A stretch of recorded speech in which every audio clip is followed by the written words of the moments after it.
You don't have to wait anymore. He's not coming back. All right, Hachi. You do what you have to do.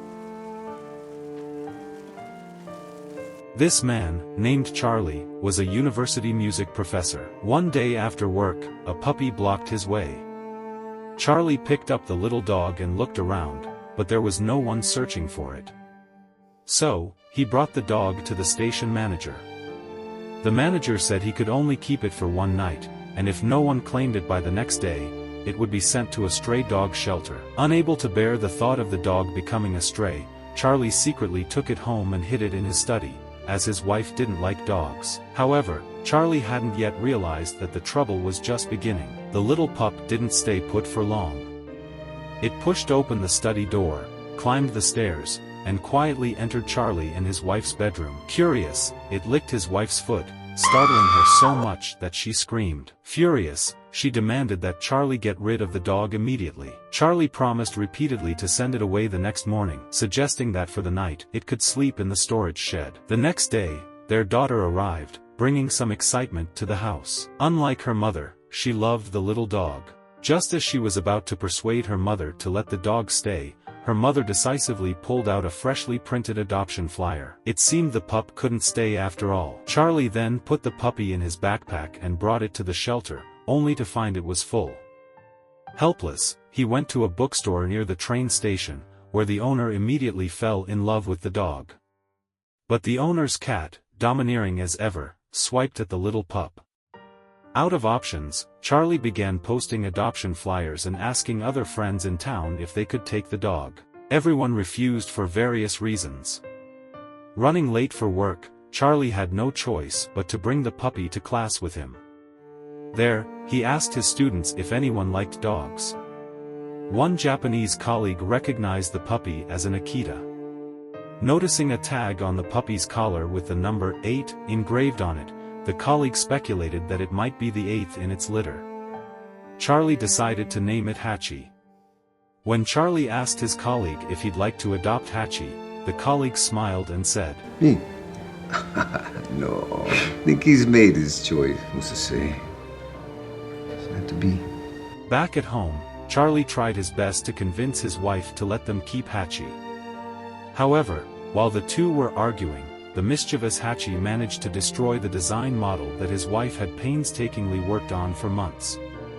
Furious, his wife kicked both Charlie and Hachi out of the house on the spot. Charlie had no choice but to confine Hachi to the outdoor storage shed. That night, a strong wind howled, and the temperature plummeted. Thankfully, kind-hearted Charlie sneaked outside and brought Hachi into the house. But as soon as he set him down, Hachi began barking non-stop, as if saying, "Don't leave me, I'm scared." With no other option, Charlie turned on the TV and sat with Hachi to watch a ball game. They even shared some popcorn, one man, one dog, perfectly at ease. Eventually, Charlie dozed off. It wasn't until his wife came downstairs in the middle of the night to turn off the TV that he woke up with a start. He quickly explained that it was too cold outside and assured her it was just for one night. His wife smiled faintly and said nothing, which Charlie shamelessly took as silent approval. The next morning, Charlie went outside to play fetch with Hachi. However, Hachi refused to cooperate. Since this was a basic dog skill, Charlie was determined to teach him, even getting down on all fours to demonstrate. Meanwhile, his wife received a phone call from someone who had seen the adoption flyer and wanted to take Hachi in. Overjoyed, she prepared to give the caller their address. But just as she was about to, she glanced outside and saw Charlie lying on the ground, holding the ball in his mouth to teach Hachi, while their daughter was also playing with the little dog. The next moment, she said to the person on the phone, "The dog's already been taken." And just like that, Hachi became part of the family. Time flew by. Hachi had grown into a handsome dog. With Hachi by his side, Charlie's life became filled with more joy and playfulness. Hachi was incredibly attached to Charlie and wanted to be with him at all times, but that, of course, wasn't possible. But the clever dog wasn't about to let that stop him. He found a patch of soft dirt, dug his way out of the yard, and successfully escaped. Following Charlie's scent, he made his way straight to the train station. When Charlie spotted Hachi from the train, he was both surprised and delighted. But no matter how much Charlie coaxed him, Hachi stubbornly refused to go back home. Left with no choice, Charlie personally took Hachi home, filled in the hole he had dug, and asked his wife to keep an eye on him. Then Charlie returned to work. For Hachi, however, the day was unbearably dull without Charlie's company. He lay listlessly on the ground, completely uninterested, despite Charlie's wife trying to cheer him up. Time dragged on until evening. Suddenly, the distant sound of a train whistle rang out. Hachi seemed to sense something, jumped over the fence, and ran straight to the station. Charlie wasn't there yet, so Hachi patiently sat by the flower bed across from the platform. When Charlie finally emerged from the station amidst the crowd, Hachi couldn't contain his excitement any longer. He dashed toward him, wagging his tail furiously. Seeing Hachi, Charlie was overjoyed. At first, he thought his wife must have brought him, but the hot dog vendor nearby explained that Hachi had arrived on his own just 2 minutes earlier. Even the station master couldn't help but marvel at what an extraordinary dog Hachi was. The next day, Charlie still wanted Hachi to stay home. But as he was leaving, he couldn't resist Hachi's pleading, puppy dog eyes. He gave in once again. From then on, Hachi accompanied Charlie like a loyal bodyguard. When they arrived at the station, Hachi would say goodbye and obediently head back home. By the time Charlie finished work, Hachi was already waiting by the flower bed. From that day forward, no matter the weather, was pouring rain, heavy snow, or scorching heat, Hachi would always be there at the same spot, right on time. This routine became Hachi's happiest time of day, and soon, everyone in town knew about the devoted dog. One day, Charlie's daughter brought her boyfriend home to meet her parents. Charlie introduced Hachi to him. But Hachi was far from interested. Instead, his attention was completely focused on the steak in Charlie's hand. After dinner, the boyfriend tried to play fetch with Hachi, but the dog paid him no attention. Charlie explained, "Hachi doesn't like playing fetch. I even asked my colleague about it. He told me Akita dogs are different from other breeds. They don't feel the need to please humans. The reason Hachi waits for me at the station every day is probably because of the special bond we share. If the day ever comes when Hachi does play fetch, it'll be for an extraordinary reason." But one day, as Charlie stepped out of the station, he was surprised not to see Hachi waiting for him. He searched all over, even stopping by his wife's workplace, but there was no sign of Hachi. Finally, when he returned home, he heard Hachi barking incessantly from the shed. It turned out that Hachi had been cornered by a skunk and was too scared to leave. Charlie tried various ways to chase the skunk away, but in the end, he had to use a cardboard box to trap it. While Hachi made his escape, he accidentally knocked Charlie over in the process.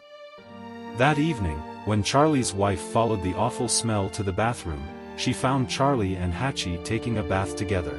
Despite scrubbing multiple times, the foul odor refused to go away. In the end, the two were banished downstairs, where Charlie and Hachi had no choice but to stick together in their misery. But what was destined to happen could not be avoided. One day, as Charlie was about to leave for work, he didn't follow Charlie as usual and instead barked at him repeatedly, even spinning in circles as if pleading with him not to leave. Concerned, Charlie approached to calm him down, but Hachi stubbornly stayed in place. Charlie, running late, had no choice but to continue on his way. Suddenly, Hachi did something he'd never done before. He grabbed a tennis ball, one he had always ignored, and chased after Charlie with it. On his way to the station, Charlie kept glancing back. Just as he was about to enter, Hachi caught up to him, holding the ball in his mouth. In an unusual turn of events, Hachi urged Charlie to play fetch with him. Unaware of Hachi's intent, Charlie laughed and proudly told others, "Look, Hachi finally learned to play fetch." Little did he know, this was Hachi's desperate attempt to stop him from going to work. Hachi barked and called after him as Charlie reassured him, "Be good, Hachi. I'll see you at 5. Left with no choice, Hachi stayed behind, watching the train depart, his eyes filled with reluctance. At the university, Charlie continued his lecture while fiddling with the tennis ball. His students loved his classes, where they always learned something unique about music. But in the middle of the lesson, Charlie suddenly collapsed. Meanwhile, Back at the station, Hachi was patiently waiting. As the clock struck 5, people began pouring out of the station after work. One by one, they left, but Hachi remained at his spot, steadfastly staring at the station doors. "Didn't you say 5 o'clock? Didn't you promise we'd go home together?" Hachi seemed to ask silently. Even as the last train of the night arrived, and the hot dog vendor packed up his stand, Charlie never appeared. Late that night, Charlie's son-in-law came to take Hachi home. Through the small cracks of the shed, Hachi could sense the overwhelming sorrow that filled the house. The next day, Charlie's family held a funeral for him. Charlie had passed away from a heart attack, but Hachi didn't understand what a heart attack was. Once again, he returned to the flower bed in front of the station. So many people came and went, yet the one he was waiting for never appeared. As night fell, pure white snowflakes began to drift from the sky. The station manager, unable to bear it, walked over to Hachi and said softly, He's not coming back. But seeing the unwavering determination in Hachi's eyes, the station manager could only sigh and walk away, leaving Hachi to wait there, alone in the snow. Later, Charlie's wife moved away from the place filled with sorrow, and Hachi was taken in by Charlie's daughter. However, in this new home, Hachi couldn't find happiness. He lay on the floor all day, listless, with no trace of the brightness that once shone in his eyes. One day, when the son-in-law opened the door, Hachi seized the moment and bolted out. He ran through unfamiliar streets and snow-covered woods, running for what seemed like forever until he found a familiar railroad track he had once walked with Charlie. That night, he slept beneath a train. At dawn, he continued his journey until he reached his old home, but it was no longer the same. Everything had changed. Hachi finally realized that he no longer had a home. Then, he returned to the flower bed in front of the station and quietly resumed his vigil. People were shocked to see him there, as they all knew Charlie had passed away. Before long, Charlie's daughter and son-in-law found him. After their heartfelt pleas, Hachi followed them home reluctantly. But once back at the house, he resumed lying on the floor all day, refusing to eat. Suddenly, he heard a familiar sound in the distance, the whistle of a train. Hachi immediately got up and went to the fence, for he remembered that this was the signal for meeting Charlie after work.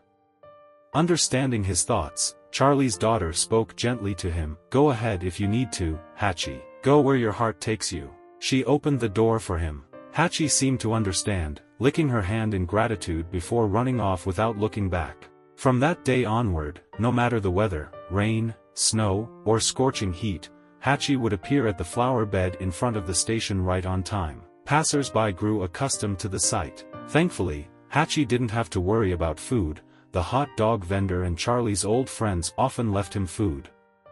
At night, he slept beneath the trains.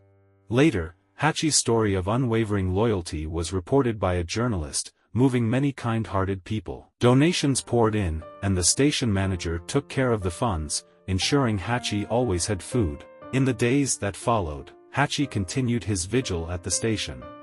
The leaves on the trees near the flower bed grew and fell countless times. For Hachi, time seemed frozen on the day Charlie left. Yet, time was relentless, passing through his aging body and draining his vitality, leaving behind only a loyal soul that stayed steadfastly at its post. 10 years passed in this way. One day, Charlie's wife returned to visit his grave. As she passed the station on her way back, she saw a familiar figure by the flower bed. Tears that had been held back for so long suddenly poured from her eyes. She could hardly believe that this little dog had waited there for 10 whole years. She knelt down and embraced the aging Hachi tightly. The story reaches its end on a cold snowy winter night. The whistle of a train woke Hachi from his sleep. He knew the moment had come, yet he summoned the strength in his frail body to make his way to the flower bed one last time. Sitting there, he stared longingly at the station doors. As his cloudy eyes slowly closed, Hachi seemed to return to the place where he first met his beloved master. And so the story ends. This is a tale based on a true and deeply moving real-life story. In this movie, Hachi taught us the meaning of loyalty, that you should never forget anyone that you loved.